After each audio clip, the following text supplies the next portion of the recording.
Bonjour et merci pour votre présence à cette table ronde dédiée à l'éco-production, c'est-à-dire la mise au vert finalement des productions audiovisuelles et de cinéma. Donc moi je suis Jacques Tibéry, je suis rédacteur en chef d'un magazine écolo qui s'appelle le Low-Tech Journal, qui est dédié aux technologies douces et aux innovations frugales.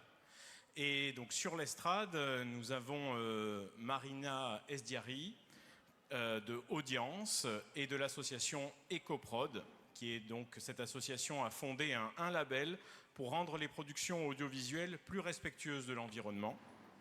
Nous avons aussi Mélissa Saint-Fort, qui est directrice RSE du groupe TF1 et dont la mission est entre autres de produire des émissions qui produisent moins d'émissions carbone. Et enfin, Laurence Lafito, du collectif Étoile Verte et qui est productrice, et qui réunit des techniciens qui s'engagent pour un audiovisuel et un cinéma éco-responsable. Alors, je vais démarrer avec un petit point, je dirais un peu pratique, qui va vous permettre de poser le contexte. Donc le cinéma et l'audiovisuel, ce sont des industries qui émettent 1,7 million de tonnes de CO2 par an, sans compter l'impact invisible des effets spéciaux et de toute l'implication numérique de cette industrie. Donc il est grand temps de réduire cet impact carbone. Et donc on va se poser une question très simple qui est qu'au-delà des problématiques théoriques dont on a beaucoup parlé aujourd'hui, eh bien, on va voir concrètement à quoi ça ressemble eh bien, quand l'audiovisuel bifurque. L'idée, c'est que, de par votre expérience, de par votre quotidien professionnel, vous avez vécu vous pourrez nous raconter des anecdotes, des exemples pour développer cette bifurcation de l'audiovisuel. Et on peut commencer, par exemple, par vous, par Marina. Merci. Merci beaucoup. Alors, je n'ai pas tout de suite une anecdote à raconter. Mais je peux parler de l'éco-production puisque mon groupe Audience donc, est cofondateur de l'association EcoProd. On a au départ, et ça continue, beaucoup travaillé sur les émissions de CO2 puisque le climat est arrivé à l'ordre du jour des agendas politiques internationaux et nationaux il y a déjà plus de 15 ans. Et donc, chemin faisant, les outils avaient progressé, la méthodologie de calcul, etc., s'est amélioré, ce qui fait qu'aujourd'hui on peut faire des estimations, des évaluations pour ensuite pouvoir envisager des actions de réduction de ces émissions. Et vous avez notamment travaillé donc, sur les tournages en extérieur, en milieu naturel, pour la protection des paysages notamment. Les biologistes n'aimeraient pas ce terme parce que même les décors naturels, ils n'aiment pas du tout ce terme. Ce sont des milieux naturels. Donc en fait, en prolongeant, là je parle dans le cadre de l'association EcoProd, en prolongeant la démarche du CO2, enfin la réduction de CO2, les outils, les études, tout ce que l'association a pu produire jusqu'à maintenant, il y a une question cruciale qui est négligée pour l'instant, enfin qui n'est pas, si vous voulez, pour l'instant traitée à la hauteur de l'urgence qu'elle présente, c'est justement la perte du vivant. Donc justement pour ne pas qu'il y ait trop de décalage par rapport à la prise en compte des milieux naturels de la biodiversité et le climat, et je comprends parfaitement que tout le monde soit aujourd'hui à fond dans le climat parce qu'il y a de la réglementation qui est arrivée, il y a des contraintes, il y a le CNC qui va éco-conditionner justement ces aides en fonction des émissions de CO2, etc. C'est tout à fait compréhensible, mais en même temps, la crise du vivant est beaucoup plus urgente et beaucoup plus grave que le changement climatique. Oui, il y a une... Alors là, c'est pour le public, mais vous pouvez trouver sur Internet une image qui montre 4 grandes vagues. Vous avez le Covid, vous avez les problématiques sociétales, et ensuite vous avez une encore plus grande vague sur le climat, et vous avez une immense vague de la biodiversité. Donc ça confirme tout à fait ce que vous dites. Et alors, quand on est donc sur un tournage, donc en milieu naturel, qu'est-ce qui se passe? Quelle est la problématique? Comment ce tournage va impacter la biodiversité? Est-ce que c'est uniquement une question de déchets ou est-ce que, par exemple, pour tourner, on a besoin de place et puis on va détruire peut-être un écosystème pour avoir la place de poser des caméras et de poser le matériel? C'est ça les problématiques? Tout à fait. Alors vous voyez la slide à l'écran. En fait, notre démarche est partie à partir des grandes causes de la perte du vivant sur cette planète. Donc la première cause que vous voyez dans la colonne de gauche, c'est la perte d'habitat. Et la perte d'habitat peut se faire à travers ces quatre, si vous voulez, choses qu'on voit à gauche, fragmentation, simplification par l'agriculture notamment intensive, l'artificialisation des sols pour étendre les zones urbaines, etc., mais aussi la surfréquentation. Donc ça, c'est la perte d'habitat, si vous voulez, de la faune et de la flore. Ensuite, il y a les pollutions, toutes sortes de pollutions, toxiques, lumineuses, sonores. Il y a les changements climatiques qui arrivent aussi, mais pas en premier lieu. Et il y a les espèces invasives et puis la surexploitation des ressources. Alors, ce qu'on a essayé de faire, et si vous pouvez passer la slide suivante, c'est qu'à partir de ces constats, identifier ces 10 facteurs d'impact quand les gens vont sur un site donné. Donc, pour répondre à votre question, oui, il y a les pollutions sonores, oui, il y a des odeurs que les humains génèrent. Si on est plus de 5 ou 10 dans un milieu naturel, la faune nous détecte. Point final. On peut piétiner et détruire de la flore ou de la faune endémique, par exemple, qui ne peut exister que sur un seul site dans le monde. On pollue l'air avec les véhicules et toutes sortes d'équipements dont on peut avoir besoin. Pollution lumineuse, notamment dans le cadre de tournage nocturne. Des pollutions toxiques liées à la construction de décors sur site et qu'on ne gérerait pas bien et qui seraient ensuite transportés par la pluie et par le vent et intoxiquer l'environnement. Il y a les maladies et les espèces invasives qu'on peut volontairement ou involontairement par les semelles, par les pneus, si on change de site sensible une fois, deux fois, trois fois sans faire attention. Donc on peut tout à fait exporter des champignons, des virus et des graines, surtout invasifs, d'un milieu à l'autre. Et puis surtout le danger de rapprochement humain-animal. Parce qu'on peut choper des maladies des animaux, mais on peut aussi leur donner des maladies, nous. Les survols qui ont le vent en poupe, mais qui sont, en tout cas en France, interdits, sauf autorisation exceptionnelle. Alors justement, en parlant de survol, je pense, ça me fait penser aux hélicoptères, ça me fait penser aux drones. Oui. Et je me dis peut-être que vous avez, Laurence, une expérience technique là-dessus à nous apporter sur un tournage que vous avez connu où vous avez été membre de la production, un tournage en milieu naturel sur lequel il y a eu des efforts qui ont été apportés par l'équipe technique pour essayer d'éviter des destructions inutiles, par exemple. Alors, ce qui est vrai, c'est que moi, je travaille dans la production, donc il y a beaucoup de métiers, évidemment techniques, et chacun a des solutions. Donc, je ne vais pas répondre pour tous les métiers techniques concernant les prises de vue aériennes. Je ne suis pas spécialiste en particulier. Ce qui est vrai, c'est que oui, on a conscience de tous ces impacts. Alors, le premier impact, c'est les émissions de carbone. Et aujourd'hui, on a conscience et on sait l'effort qu'il faut fournir. Et ce que présente Marina aujourd'hui, c'est beaucoup plus complexe, qui est l'impact sur la biodiversité. Et là, c'est vrai qu'il y a beaucoup de choses aussi à apprendre. Alors, un exemple, quand un réalisateur vous demande des prises de vue aériennes, souvent, il y a l'arbitrage financier. Quand on est dans la production, c'est des questions qu'on se pose quand même sur un plan de travail et l'impact financier. Puis, il y a l'impact écologique. Et donc, soit on trouve une solution alternative. Aujourd'hui, le drone existe. Donc, c'est une solution que l'on envisage et qui se fait, qui se pratique sur les tournages. Il y a des lieux où c'est interdit d'avoir aussi des survols en drone, des lieux protégés, des milieux naturels. Et puis, on peut aussi rationaliser. Moi, j'ai fait un tournage en 2016 où on avait une prise de vue hélicoptère et qui a eu à l'époque le label EcoProd, un des premiers longs métrages. Donc, on nous a dit, comment ça, vous avez été agréé avec une prise de vue hélicoptère? Oui, parce que l'artistique, oui, il fallait ces prises de vue aériennes. En revanche, il y avait 3 jours de prise de vue aérienne. On a réduit ça en travaillant avec le chef opérateur, en travaillant avec la mise en scène et le casting, on a réussi à faire 2 heures de tournage au lieu de 2-3 jours de prise de vue. Donc on peut aussi se dire que ce n'est pas forcément zéro, c'est comment on peut travailler intelligemment avec les différents chefs de poste et trouver des solutions qui ont moins d'impact. Alors, en low-tech, on appelle ça le discernement technologique. Voilà. Et alors justement, tu parles de création, tu parles d'artistique.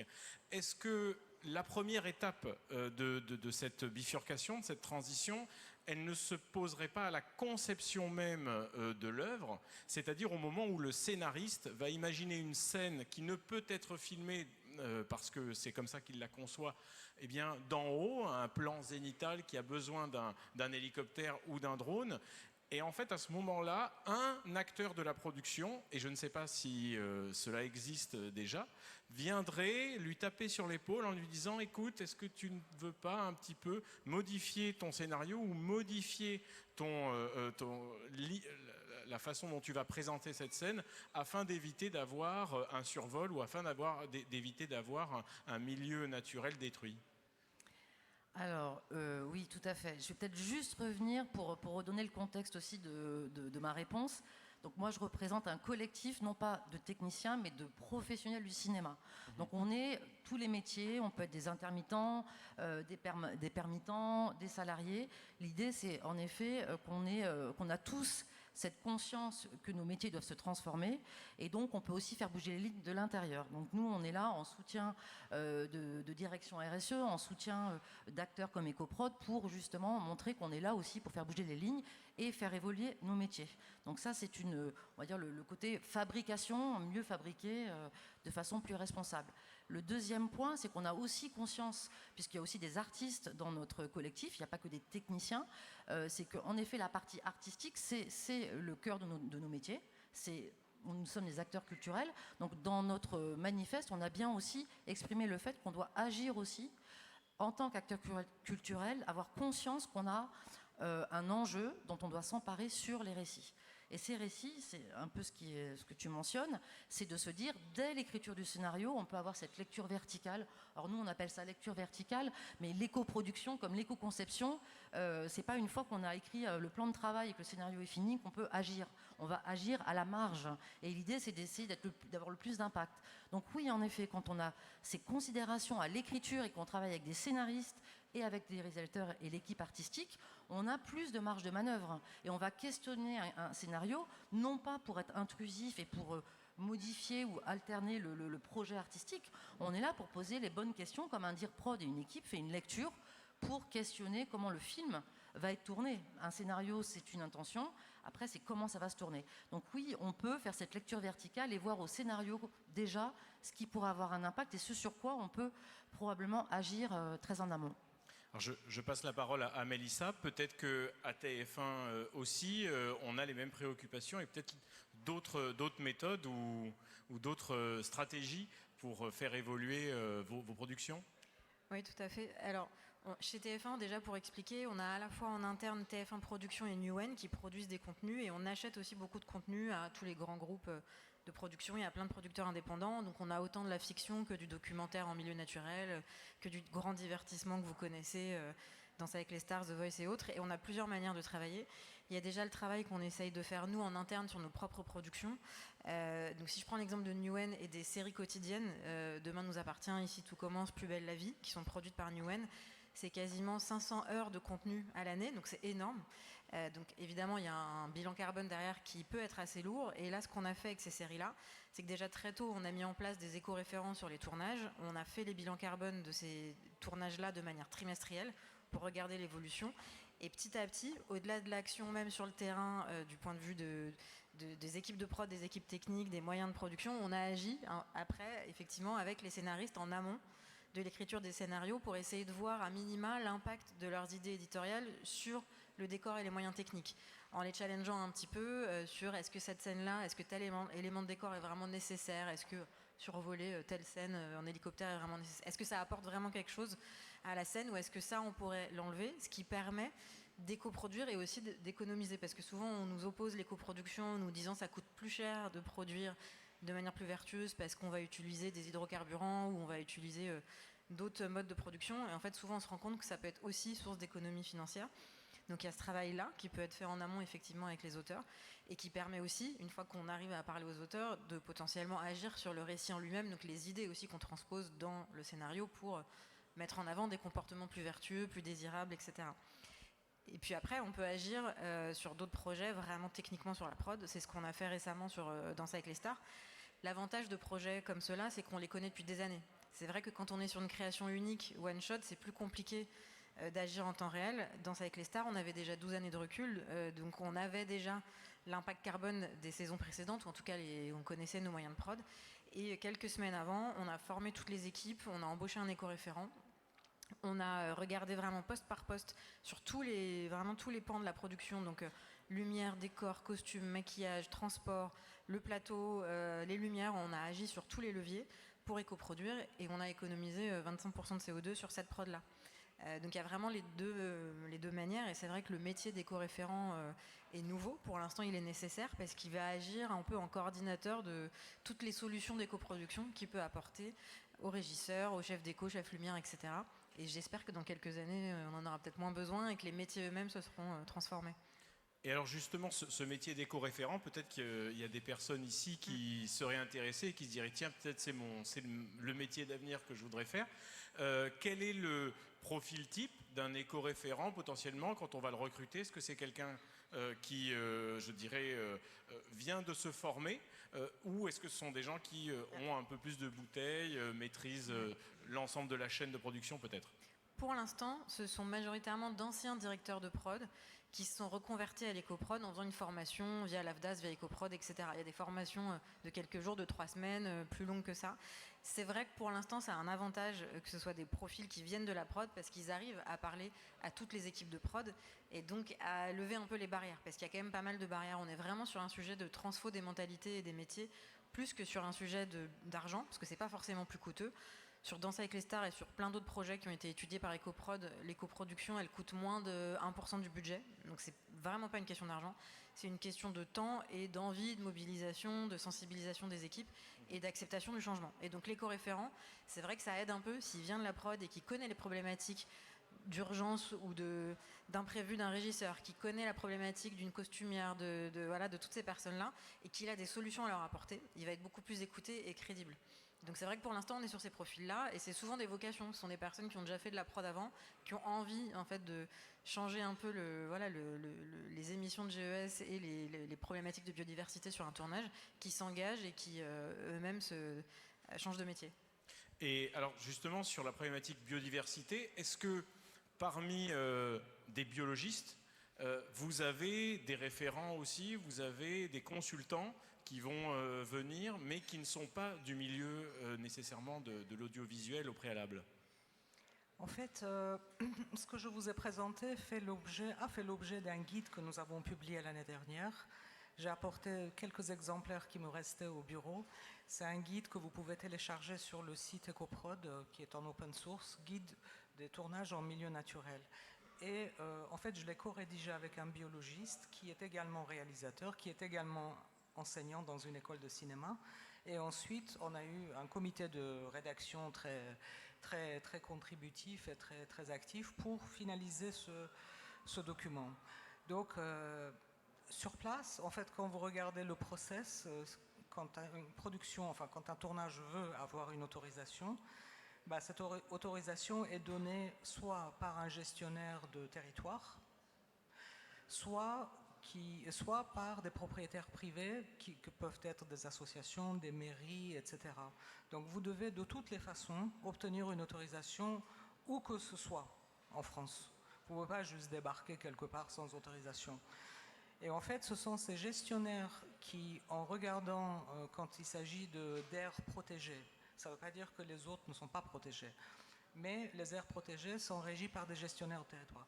Donc ils regardent votre dossier et en fait, en fonction du scénario, si vous êtes intéressé par un endroit qui n'est pas le bon endroit parce que ce n'est pas la bonne saison ou parce que l'endroit est trop sensible, ils peuvent juste ne pas vous donner d'autorisation.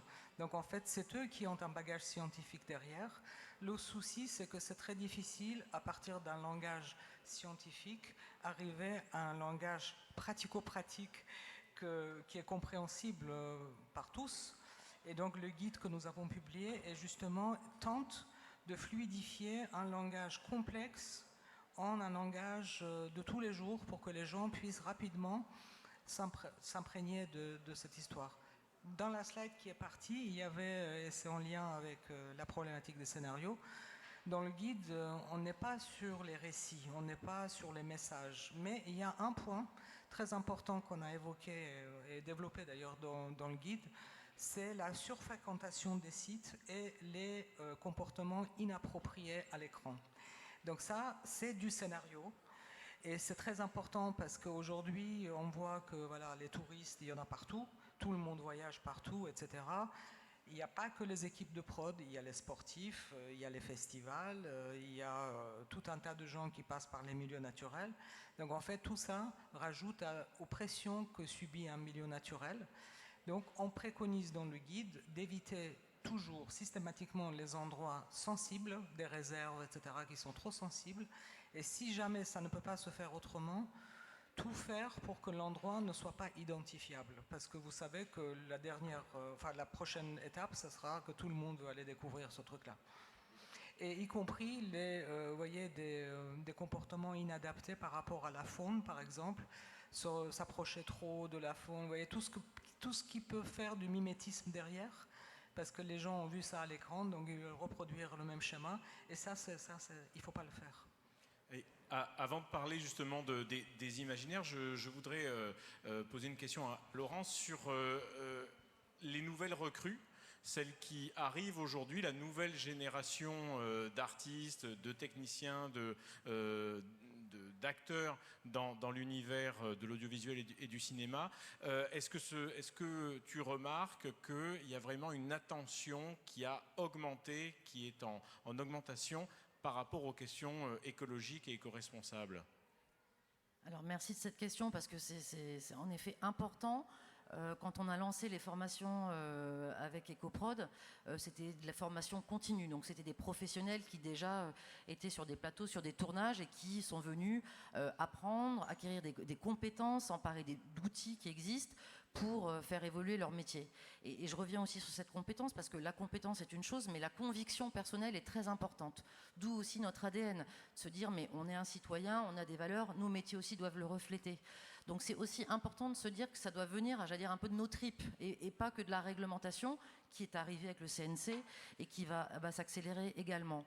Donc oui, il y a vraiment une différence entre les premières personnes qui venaient se former par conviction personnelle et qui essayaient tant bien que mal de mettre en œuvre dans leur métier à leur hauteur. Et c'est là aussi où on s'est dit, mais il faut se rassembler pour montrer qu'on est très nombreux à vouloir que les choses changent et pas se sentir isolé quelque part dans une région de France, dans un métier de cinéma ou d'audiovisuel.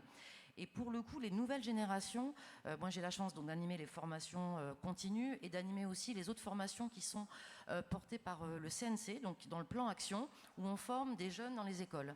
Et donc c'est un public totalement différent, c'est des premières années ou deuxième année. Et alors un peu les deux. En même temps, on a des jeunes un peu désabusés, un peu on va pas dire pas éloignés de ces sujets-là, au contraire, mais qui se sentent un peu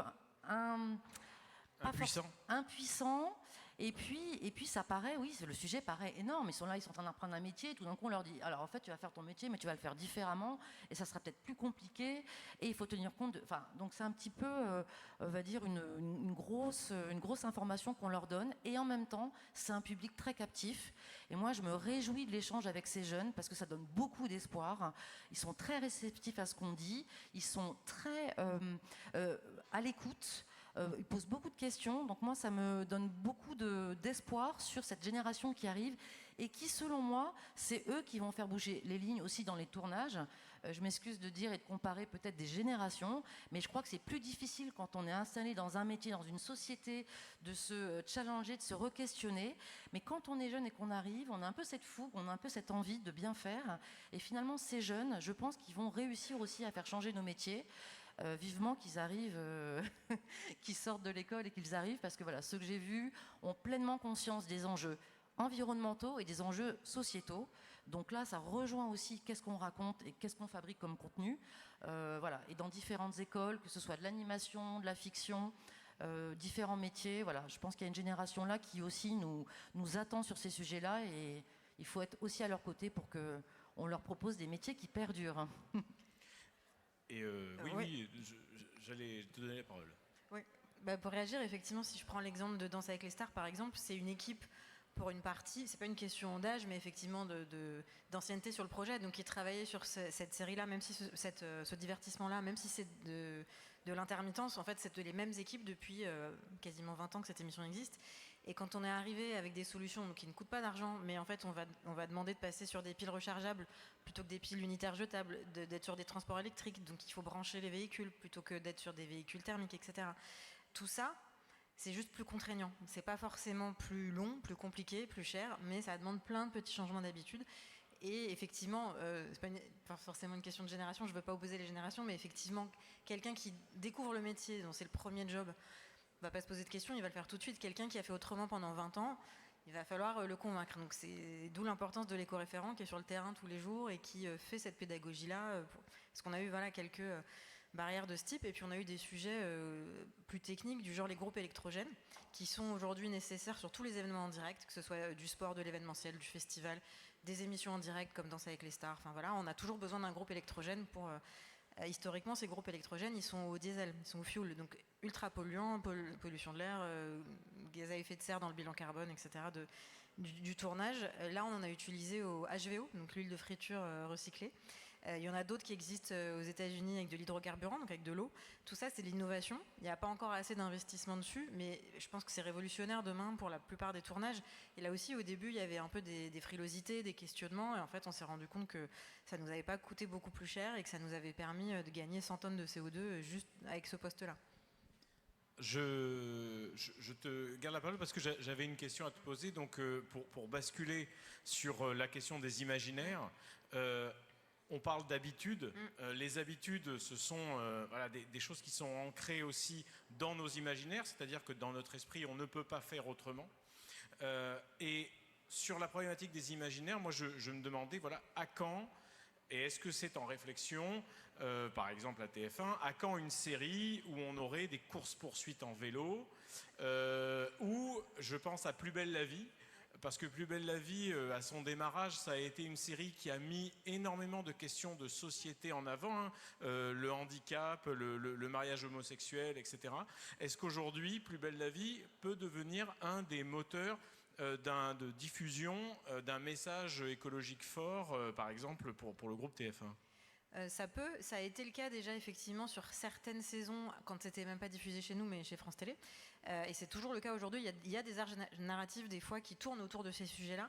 Ça sera jamais le cœur du sujet de la série. C'est une série de société, du quotidien, avec plusieurs générations dans la ville de Marseille, etc. Mais ça peut arriver qu'il y ait des arcs narratives autour d'un thème écologique. Et c'est le cas aussi dans nos autres quotidiennes, Demain nous appartient ou Ici tout commence, qui est une série de cuisine. Il y a toujours des sujets sur l'agriculture locale, bio, le compost, etc. C'est récurrent dans plein d'épisodes. Et pareil, dans Demain nous appartient, vous avez des personnages vraiment, par exemple, les enfants d'une famille qui, eux, veulent plus prendre l'avion, qui veulent voyager qu'en train pour les vacances. Donc, en fait, ça, on l'a déjà intégré petit à petit dans certains scénarios. C'est vrai qu'aujourd'hui, on ne reçoit pas encore de fiction dont c'est le thème, entre guillemets, principal. Ça commence à venir, et il y a des événements comme le Festival Atmosphère de Laurence ou l'Assemblée citoyenne des imaginaires dont on était partenaire aussi l'année dernière, qui commencent à former aussi les scénaristes pour qu'ils s'emparent de ces sujets-là. Mais nous, notre idée, ça serait vraiment de réussir à intégrer ça, comme tu disais dans l'exemple de ta course de vélo, qu'effectivement, dans les scènes du quotidien de n'importe quelle fiction, qu'on distille un peu ces imaginaires-là. Parce que faire une fiction purement écolo, est-ce que ça marcherait? Je ne sais pas encore. Comment réagit le public? Est-ce que quand vous avez sur un épisode, une problématique très écolo et vous parlez de quelque chose, est-ce que vous recevez des tombereaux de lettres ou d'emails qui vous parlent de ça, ou est-ce que le public réagit très bien et ça se passe très bien? Non, sur ces sujets-là, ça se passe très très bien, honnêtement. Et même au-delà des fictions, on le traite aussi de plus en plus dans nos JT. On a 2-3 sujets par JT aux 13h et aux 20h qui parlent aussi du réchauffement climatique ou de plein de sujets de biodiversité ou autres. Et au contraire, on a un rôle, nous aussi, d'influence et d'exemplarité et de sensibiliser la société à ces enjeux. On tient à le faire et du coup, on le fait le plus possible. Et pour l'instant, on n'a pas de retour. Les retours qu'on avait à une époque, et c'est en train de changer, c'était l'éventuelle anxiété que ça pouvait provoquer. Donc, tout est une question de traitement. C'est pour ça que dans les JT ou même dans les fictions, on va essayer d'être plutôt, alors sans être rêveur non plus avec des solutions innovantes qui n'existeraient pas, mais en tout cas on essaye d'alerter, mais sans tomber dans l'anxiété, sinon on arrive dans ce que tu disais tout à l'heure, d'avoir une génération désabusée et qui se dit c'est déjà foutu, c'est impossible, voilà. Donc on est un peu sur un équilibre complexe, mais voilà, on essaye de sensibiliser de manière naturelle. Pardon, et justement, tu parlais de réglementation. Est-ce qu'il n'y a pas un risque qu'avec un durcissement des réglementations et une volonté de protection, il y ait un certain nombre d'œuvres qui ne puissent plus se faire? Je pense par exemple à des films. Il y a un film récemment qui est sorti, je crois, sur Cézanne, qui donc se passe dans la nature, qui montre comment les peintres du 19e siècle ont découvert la nature, sont partis avec leurs tubes de peinture et ont redécouvert la nature en direct et plus depuis un atelier. Ça, c'est un film qui met le paysage en valeur. Est-ce que ce type de film-là ne risque pas d'être plus difficile à faire en France à cause de la réglementation environnementale? Ça dépend où et en quelle saison. Mais en même temps, j'ai envie de dire que les peintres du 19e siècle étaient super écolos. Je ne sais pas si vous avez vu l'exposition de Théophile Gautier au Petit Palais. C'était un écologiste, c'était un peintre qui a beaucoup travaillé dans la forêt de Fontainebleau. Et c'est lui qui est à l'origine il a demandé à l'époque au ministre de l'Intérieur de décréter une partie de la forêt de Fontainebleau comme réserve naturelle, donc protégée. Et vous savez, j'étais très choquée, je répondrai à votre question, mais à la fin de l'exposition, il y a quelques dates et quelques chiffres. Et devinez combien de visiteurs il y a eu en 2023 en forêt de Fontainebleau? Je vous pose la question. Dites un chiffre. 50 000. 15 millions. Que en 2023. C'était vraiment écrit et c'est... Voilà. Et c'est une forêt qui couvre à peu près 23 000 hectares et il n'y a que 2,5 hectares qui sont protégés. Donc, après, c'est vrai qu'un film, ça dépend. Franchement, vous voyez, il ne faut pas voir ça comme une catastrophe. Au contraire, il faut juste se dire là où je vais tourner, où serais-je, dans quel environnement serais-je, qui est autour, est-ce que c'est la saison de nidification, de reproduction, etc. Et faire gaffe. Mais on peut trouver des solutions, en sachant qu'il y a des endroits comme le Port-Cros, mais ça fait déjà des années qui sont hyper stricts, où là, vous ne pouvez pas tourner comme ça, voire même c'est fermé au tournage, si je ne m'abuse. Et donc les gestionnaires sont obligés de restreindre les accès parce qu'il y a juste trop de monde. Trop de monde. Donc voilà, si votre scénario et votre organisation est fluide, lisible, et pas nuisible, il n'y a aucune raison d'être refusé. Maintenant, si c'est farfelu, avec des gens qui marchent partout, qui piétinent, qui détruisent tout, non, là vous risquez une amende et vous risquez d'être interdit de séjour pendant très très longtemps avec un procès, etc. derrière. Est-ce qu'aujourd'hui, justement, pour l'étoile verte, est-ce qu'il y a un travail qui est fait justement sur ces questions-là au sein des équipes? Est-ce que vous voyez ce travail-là fait?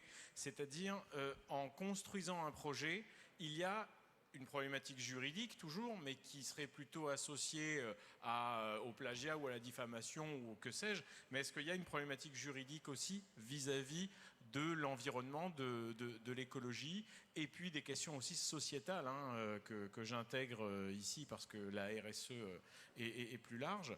Et voilà, est-ce que cette réflexion aujourd'hui, elle est dans tous les esprits ou pas encore?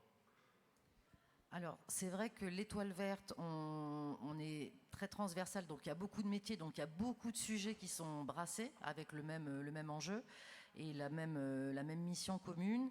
on partage beaucoup de situations. Alors c'est vrai qu'il y a la réglementation, donc il y a ce qui est écrit et ce qu'on doit respecter, il y a la volonté artistique, puis après il y a la fabrication. Donc dans tout cet écosystème, il y a beaucoup d'échanges et pas toujours les réponses ne sont pas toujours évidentes. Mais c'est vrai, nous on a créé une plateforme d'échange et vraiment c'est se poser les questions, se parler entre pairs, entre techniciens, entre producteurs pour essayer de savoir aussi et pas capitaliser sur des expériences. Et comme ça aussi avoir des solutions qui ne sont pas forcément écrites dans des guides, même si les guides sont très précieux, est une base essentielle pour se former et acquérir des compétences. Toutes ces discussions-là, elles sont nécessaires parce qu'on est encore en transition. On n'a pas les réponses à tout. Et puis, comme on dit dans le développement durable, on change la roue en roulant. Il y a des choses qu'on ne connaît pas aujourd'hui, qui seront devant nous un fait accompli demain, des solutions qui n'existent pas, qui vont exister. Donc, on doit constamment se re-questionner. Et nous, cet outil collaboratif, c'est l'idée justement de pouvoir échanger entre professionnels pour s'entraider sur des solutions, pour lever des freins, comment tu as fait toi, etc. On le faisait avant de façon en fait indirecte. On arrive en région, on va tourner, on demande quel est le précédent tournage et on se parle entre collègues, j'allais dire, entre collaborateurs. Mais là, c'est de façon plus automatisée grâce aux outils numériques. Et on va lever des freins juridiques, des freins techniques, et on va faire ce partage vraiment de compétences, de solutions de terrain. Parce qu'une fois de plus, c'est très important d'avoir cette réglementation qui vient du haut, hein, excusez-moi, mais c'est ça. Et puis d'avoir aussi de la base des personnes qui vivent l'écologie au quotidien sur le terrain et qui ont des solutions, qui ont aussi des freins à lever. Et tout ça, c'est un travail, on va dire, de permaculture ensemble. C'est pas chacun dans son coin, c'est vraiment mettre ensemble les moyens, les solutions et d'écouter aussi les personnes du terrain parce que, voilà, au quotidien, c'est aussi se questionner sur tous ces, soit ces freins, soit ces leviers qu'on peut activer. Et le temps presse, donc plus on peut, dans le temps presse par rapport à l'urgence climatique et sociale, donc d'où l'accélération et vraiment de partager au maximum les solutions pour justement s'entraider et avancer, continuer nos métiers qui sont quand même magnifiques. Merci. Alors je voudrais conclure là avant de poser des questions, avant de laisser le public nous poser des questions, pardon. Je voudrais conclure sur le label EcoProd qui, moi, m'apparaît être un grand pas en avant parce que justement, donc le Danse avec les stars a obtenu ce label EcoProd. Est-ce que vous l'avez mis en avant? Comment vous l'avez mis en avant? Et qu'est-ce que ça vous a amené? Qu'est-ce que ça a changé par rapport au public, hein, est-ce que ça a changé quelque chose par rapport au public et à sa relation à l'émission? Alors, pour l'instant, on l'a surtout fait vis-à-vis des équipes backstage, on va dire, c'est-à-dire les équipes de prod, mais aussi les artistes, les danseurs, etc. On ne l'avait pas fait au départ dans une logique d'information vis-à-vis du grand public qui nous regarde. Déjà parce que le label, en fait, c'est la première émission qu'il a eue qui est tournée en direct. Donc la difficulté aujourd'hui avec le label, c'est que c'est assez lourd administrativement. Et puis il y a vraiment de l'audit, il y a 180 justificatifs à envoyer, etc. Donc on a eu la réponse assez tard. Donc on l'a précisé dans le générique, dans l'émission et en communiqué de presse, mais je pense que l'année prochaine, on le mettra plus en avant vis-à-vis du grand public pour qu'il le sache, parce que tant qu'à faire, c'est une fierté aussi, et si on peut sensibiliser aussi le grand public à ces enjeux-là, tant mieux. Maintenant, l'enjeu pour nous, et ça on l'a fait dès le départ, c'était d'impliquer les 150 personnes qui travaillent sur le projet. Donc il y avait les équipes techniques de prod dont je vous ai parlé, mais il y a aussi beaucoup de danseurs et de célébrités qui sont dans cette émission. Et donc on a voulu les sensibiliser dès le départ, évidemment par des annexes dans les contrats, des plans d'action qui ont été transmis à tout le monde, des chartes qui ont été affichées. Et on a pris aussi la parole devant eux pour les impliquer et qu'ils soient au courant de la démarche, de pourquoi on le faisait et pourquoi ils étaient acteurs de cette démarche. Et on leur a même dit, c'est hyper important que vous puissiez comprendre l'enjeu et le réclamer sur d'autres tournages, même si ce sont des tournages qui ne sont pas pour TF1 ou pas produits par nous, peu importe. Mais c'est important aussi que les comédiens, les célébrités, les danseurs, etc. S'emparent du sujet et le réclament. C'est-à-dire qu'on nous oppose souvent, ah oui, mais tel artiste, il va refuser de ne pas voyager en avion, il va refuser de ne pas avoir son hôtel 5 étoiles, il va refuser de ne pas avoir de viande rouge parce que tu comprends, il n'est pas végétarien. Pas forcément. En fait, on s'est rendu compte que dans le casting, il y avait des acteurs qui étaient déjà végétariens, qui étaient déjà hyper sensibles à ces sujets-là, qui étaient hyper contents qu'on le fasse. Et en fait, il ne faut pas avoir peur non plus de ces artistes-là et au contraire les embarquer. Et ça, c'était un enjeu très important pour nous. Donc on l'a d'abord fait pour ça. Et après, si on peut aussi en faire un sujet de communication grand public, tant mieux. Nous, c'est vrai que sur le grand public, on va plutôt agir sur la partie éditoriale du contenu. Donc, on a créé une verticale qui s'appelle Impact sur notre plateforme de streaming TF1+, où là, on met en avant tous nos contenus, que ce soit de la fiction, du documentaire, des interviews, en rapport avec l'environnement et aussi les enjeux de justice sociale, d'inclusivité, etc. Mais vous ne faites pas encore, par exemple, des petits reportages, des petits documentaires sur le backstage de l'émission qui seraient diffusés pendant l'émission? Alors, on a fait un reportage de 4 minutes que vous pouvez retrouver sur TF1+. Et sinon, on a une version courte si vous voulez la diffuser là. On peut le faire. Il nous reste. Quelle note pour les coproductions? Facile. 10. Le groupe TF1 a pris un engagement ferme, certifié, de réduire ses émissions de gaz à effet de serre. Et ça passe principalement par les coproductions. L'éco-production dans Danse avec les stars, c'est super important. Moi, par exemple, dans la vie de tous les jours, c'est vrai que je me véhicule toujours en voiture électrique, éco-prod à fond. On a le même confort qui est possible en polluant moins. Donc ça, c'est assez cool. On a une grande fontaine. On se resserre à chaque fois des dos. Il faut faire un geste pour la planète. Donc l'idée ici, c'est de minimiser au maximum les déchets. On a du frais qui est fait par notre catering tous les matins, on a des fruits et on a du vrac. Et bien sûr, l'indispensable, le tri sélectif. On a mis en place pour les coproductions de la vaisselle réutilisable. On propose à chaque service un plat végétarien. Et on va également proposer seulement une fois par semaine de la viande rouge afin de réduire notre impact carbone. Dans cette démarche, je suis devenu végétarien et donc de savoir qu'on peut avoir un catering, c'est-à-dire une cantine qui permette à des gens comme moi de pouvoir manger convenablement, eh ben, c'est super cool. Nous avons limité le temps d'utilisation du groupe électrogène au strict nécessaire et d'autre part, nous utilisons du carburant de type HVO. On estime que l'ensemble du diesel économisé sur cette production représente à peu près 100 tonnes de carbone. C'est à peu près 10 fois le tour de la Terre dans un véhicule thermique.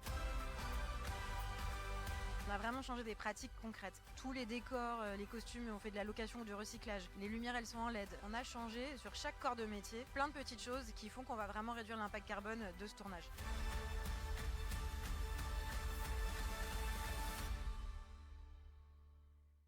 Il y a effectivement...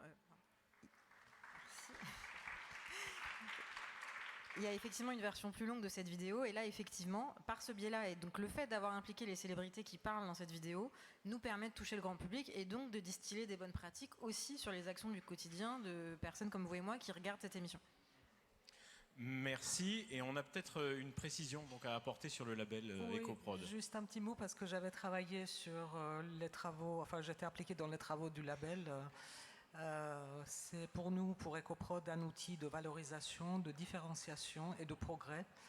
Et en fait, derrière le label, il y a un référentiel sur lequel on avait travaillé pendant longtemps, en développant les différents chapitres. Et ensuite, ce référentiel avait été soumis à la communauté donc audiovisuelle, donc prise en compte des remarques, des réactions, etc. Donc ce n'est pas quelque chose que nous avons sorti d'un chapeau.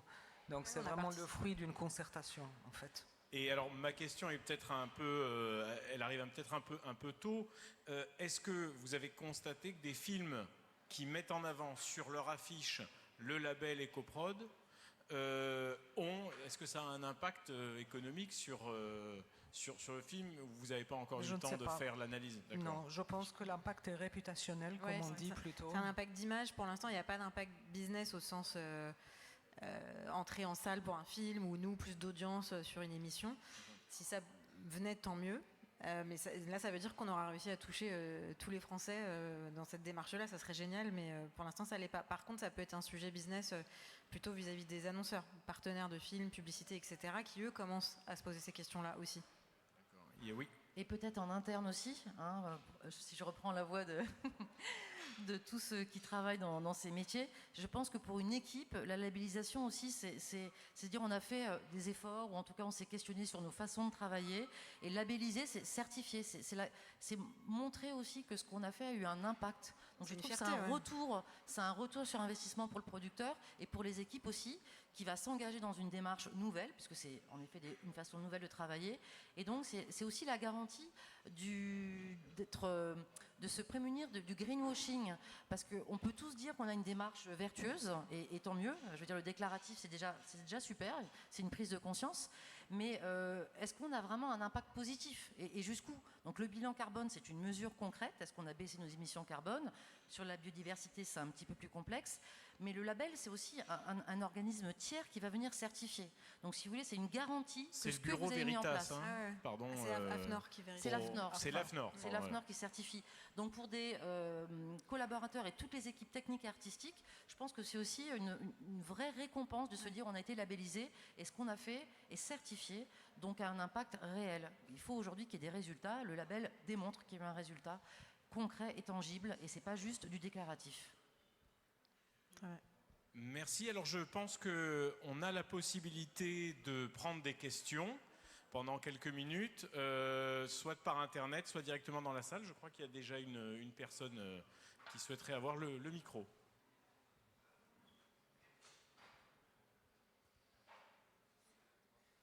Merci. Merci beaucoup pour ce partage, c'est vraiment super intéressant.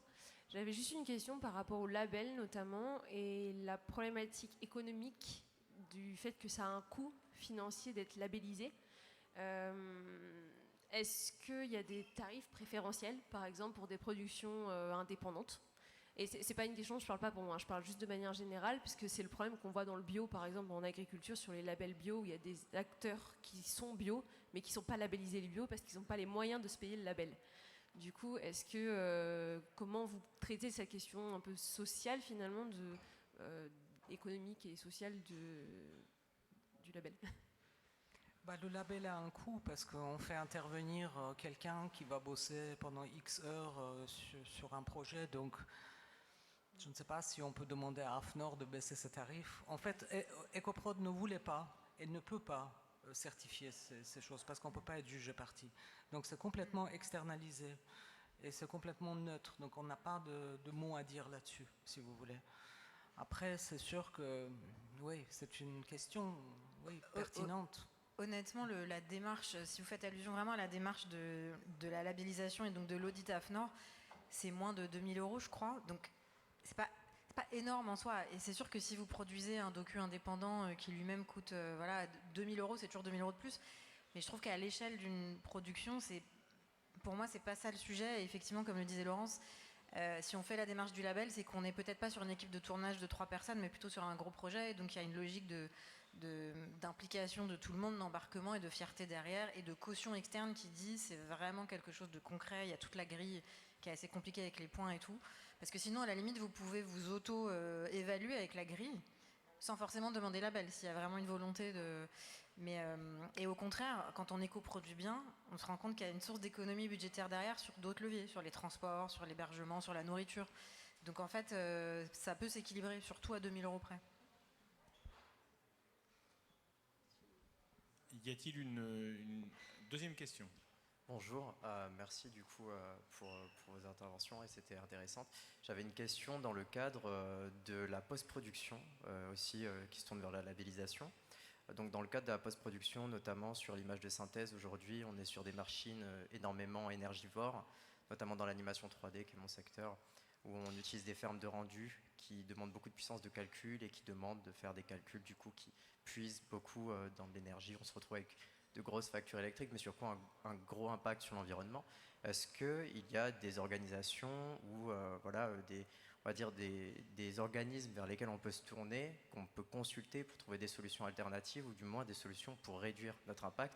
Parce que c'est quelque chose qui fait complètement partie de notre métier, mais sur lequel on n'a pas vraiment de solution pour réduire notre impact sur l'environnement.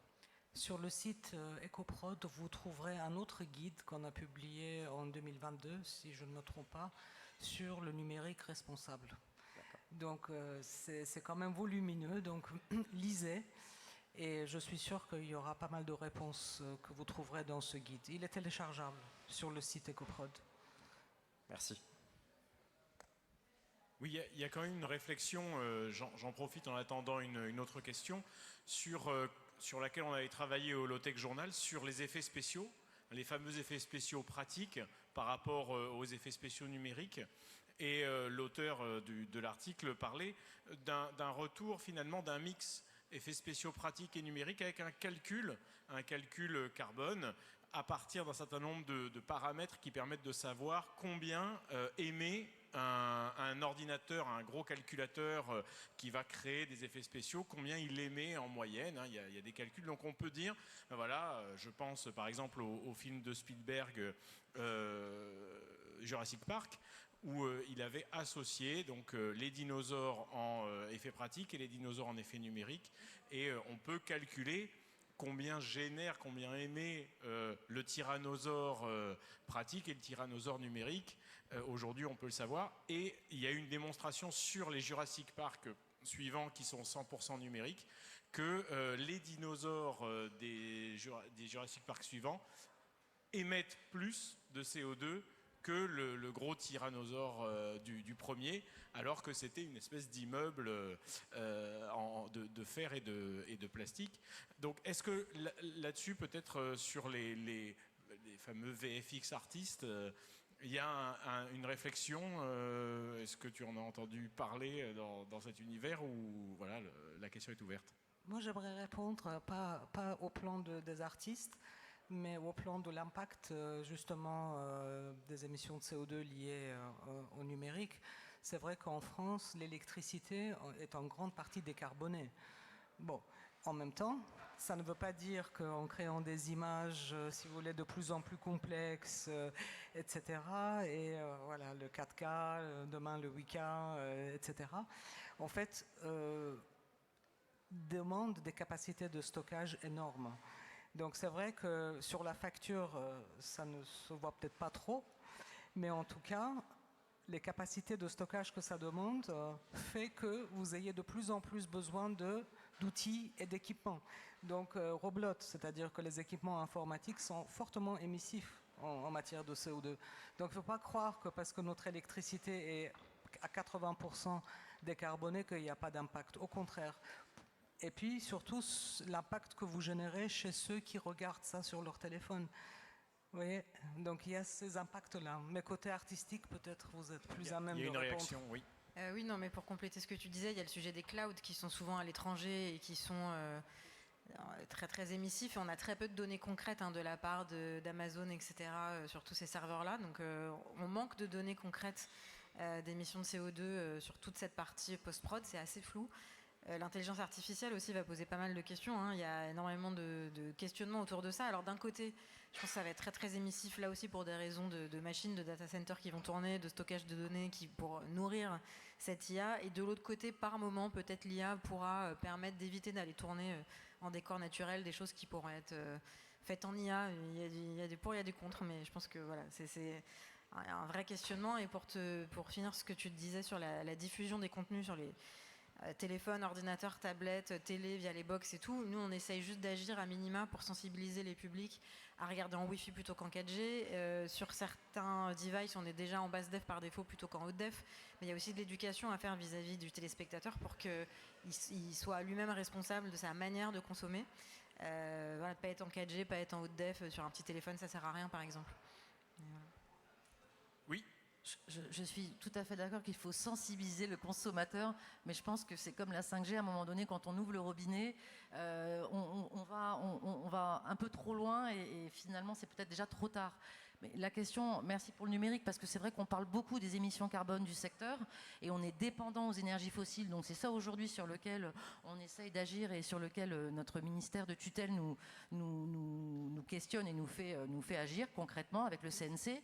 Le numérique, c'est un vrai sujet et je renvoie, il y a évidemment ce guide d'EcoProd qui est très très bien fait et très complet, il y a plein de solutions. Il y a beaucoup de sociétés de post-production, d'animation qui se sont questionnées sur ces questions-là, donc si vous regardez un peu, vous allez trouver. Et je pense aussi à l'ADEME qui a fait beaucoup de dossiers très pratiques sur le numérique, la face cachée du numérique, parce qu'en effet, on ne le voit pas, donc c'est moins sous nos yeux pour le coup, et c'est un vrai sujet aussi pour notre industrie, donc je crois que c'est quelque chose qu'il faut creuser. Et les arbitrages effets spéciaux en direct ou numérique, je pense qu'on n'a pas toujours la réponse, et c'est là où le calculateur peut nous permettre aussi de faire des comparaisons et de faire des choix aussi en ayant des bilans carbone en fonction du plan A et du plan B de la façon de tourner. Donc on peut aussi s'interroger en amont. Et je pense à une chose, c'est dans ces guides, dans les guides de l'ADEME et probablement dans le guide d'EcoProd, on parle souvent d'un élément, et d'ailleurs c'est une question qui est posée généralement rapidement à Netflix ou aux gens de chez Prime Video, etc., des plateformes, c'est-à-dire est-ce que l'idée de mettre un petit rappel au spectateur qui est en train de binge-watcher depuis 3 heures la même série, un petit rappel en disant bonjour, vous pouvez faire autre chose, il est temps de vous coucher, etc. Un petit pop-up, est-ce que ça c'est quelque chose qui réfléchit sur par exemple MyTF1 sur la plateforme numérique? Sur TF1+, alors aujourd'hui, non, on n'a pas ce système-là de dire coucou, allez vous coucher. En général, il y a plutôt des fenêtres qui disent bonjour, êtes-vous toujours là? C'est plutôt ça. Il y a des réflexions en cours évidemment, mais comme je vous le disais à l'instant, sur la base def et sur les commodes, donc on peut paramétrer en fait, dans quelques semaines, on pourra paramétrer son compte par défaut avec des choses de ce type-là.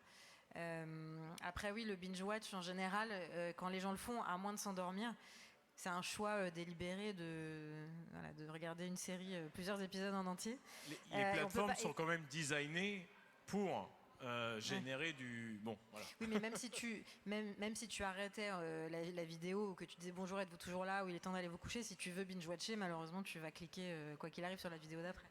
Oui. Mais c'est par exemple le feuilletonnage. Ouais. Bon, la fameuse télé d'avant, c'était on a nos 2 épisodes de X-Files et puis on va faire dodo, on attend la semaine d'après. Les fameux cliffhangers. Ça, on continue de le faire, nous. Ouais. Ça, on continue d'avoir ce système de diffusion à la semaine, ouais. Oui, j'avais été coupé, je pensais que c'était terminé. Je voulais ajouter quelque chose, si possible. Oui. Au début de la discussion, vous avez évoqué les émissions de CO2 du secteur. C'est une étude que justement EcoProd avait réalisée en 2021 pour réévaluer les émissions de CO2 du secteur. Vous avez évoqué 1,7 million.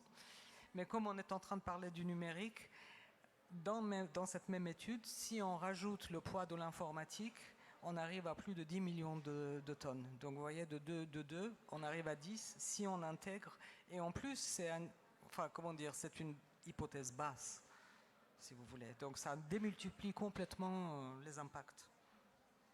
Y a-t-il une autre question dans la salle? Profitez-en, on a un peu de temps. Non? Bon alors, moi j'ai peut-être une question supplémentaire. Par rapport aux projets qui sont en cours que vous pouvez voir aujourd'hui, est-ce que demain il y a un film qui va sortir, qui est prêt, qui va peut-être être diffusé prochainement et qui est sur des, alors, en termes de production, hein, mais qui est sur véritablement soit qui a obtenu le label, soit qui vraiment a suivi une démarche d'éco-production assez forte et assez marquée et dont vous voudriez parler? Nous, on a plein de projets qui arrivent, mais on va les annoncer dans 2 semaines à notre conférence de presse de rentrée, donc je ne peux pas tous les citer, mais les séries comme Demain nous appartient ou Ici tout commence, elles vont avoir le label d'ici la fin d'année, et Plus belle la vie aussi l'année prochaine. Donc je ne sais pas dire quand de manière certaine, mais ce sont des séries qui sont éco-produites déjà depuis très longtemps, mais on n'avait jamais fait la démarche d'aller demander le label, donc là on va le demander dans quelques mois. Et il y a d'autres contenus qu'on achète à des grands producteurs comme Banijay, Media One, etc., qui sont des grands groupes comme nous, qui du coup doivent se décarboner parce que ce sont des groupes cotés, des groupes qui ont un tel volume qu'en fait ils comprennent bien leurs obligations aussi à ce niveau-là, et donc qui vont eux aussi éco-produire de plus en plus et labelliser certains contenus. Donc d'ici la fin d'année, on va avoir beaucoup de divertissements et de fiction qui seront labellisés. Ouais. Alors, je vais répondre à moitié à la question. Il y a le prix EcoProd aussi, dont on n'a pas parlé, qui remet chaque année à Cannes à une production, les productions les plus vertueuses. Donc on peut aussi se référer à ces films qui ne sont pas encore sortis en salle. Et l'autre chose, nous avec notre collectif, pendant le Festival de Cannes, on a fait un petit jeu qui s'appelle le Planet Test, en fait qui n'est pas un jeu, qui est un test comme le test de Bechdel Wallace le fait sur la représentativité de la femme à l'image. Là, c'est la représentation de la nature à l'image. Et donc, je ne peux pas encore vous révéler les résultats ce soir, mais on pourra prochainement vous dire, on a plus de 130 réponses des films présentés dans toutes les compétitions du Festival de Cannes, et on pourra voir si ces films reflètent ou pas la nature et les autres questions que je vous laisserai découvrir. Donc c'est le Planet Test, ça a été créé par Albert, qui est l'équivalent de EcoProd en Angleterre, et donc passer les films de cinéma au crible de ce test pour voir si justement ce récit, ces nouveaux récits sont déjà là et vont arriver dans les salles, et donc on vous en dira plus bientôt.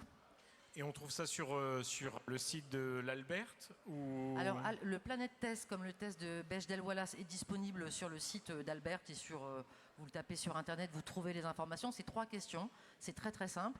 Et donc nous allons publier sur nos réseaux sociaux et sur le site d'Étoile Verte le résultat du Festival de Cannes. Comme ça, on verra quels sont les films qui ont passé ce Planet Test ou pas.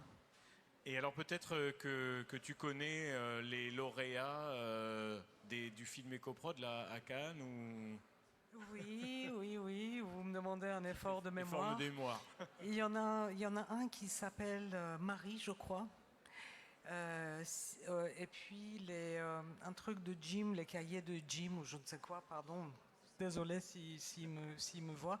Mais en fait, c'était vraiment très intéressant parce que non seulement il y avait un effort d'éco-production, mais il y avait plus. Par exemple, ils avaient construit pour le film une maison qui ensuite est devenue maison des associations. Donc en fait, ils ont laissé quelque chose pour la localité où ils ont tourné, ce que je trouve vachement bien. Et surtout, ils avaient embauché pas mal de gens localement qu'ils avaient justement coaché en éco-production pour ne pas les faire venir de Paris ou d'ailleurs. Ça, c'était aussi un plus. Donc, oui. Merci beaucoup. Merci à vous. Et eh bien, vous avez rendez-vous pour la cérémonie dans le grand amphithéâtre. Merci. Merci.